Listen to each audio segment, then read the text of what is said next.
टूटल का टेम्पो वाला, टूटल का टेम्पो वाला। हे टेम्पो वाला रुक रुक रुक, तो टेम्पो में सीट खाली छ की रे? हे देखियो कहे छे टेम्पो खाली छे कि पूरा टेम्पो खाली छे, क्या आदमी छी अब नहीं है?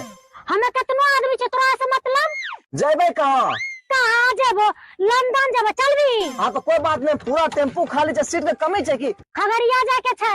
आइयो बैठियो जल्दी सुनो आइयो। कहे छे बैठियो, सीट का खाली छ रे? मैडम जी अपनी कमाल करे छे, इन भरल छे, ऊपर देखियो तो पूरा खाली छे, चाहे जइयो घूमे छे। हाँ हम ऊपर बैठो टेम्पो पर है? नहीं नहीं हम ना जेबो, पहले हमरा सीट देबी तबे हम जेबो। ऊपर न चढ़बो तो लटक जा, ठीक छे? हाँ ठीक छे, हम लटक जाय छियो, इमरजेंसी ना होते तोरा टेम्पो पर थुकबो नहीं करती हो। लटको जल्दी। हाँ चलो चलिए चलिए। हे रे पारिया धीरे चला रे।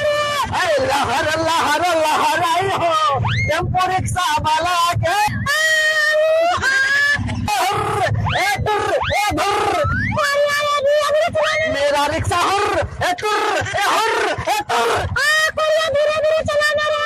ए टुर ओ बाबा मर गेलियो, धीरे धीरे चलाने रे।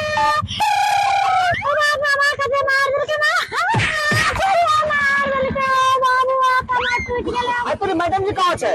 लगे थे रास्ते में उतर गए, खैर जान तो बिना भाड़े देने चले गेले। चलो अरे मुखवार मुझे ना ऊपर चार कमाए कर डाली रे।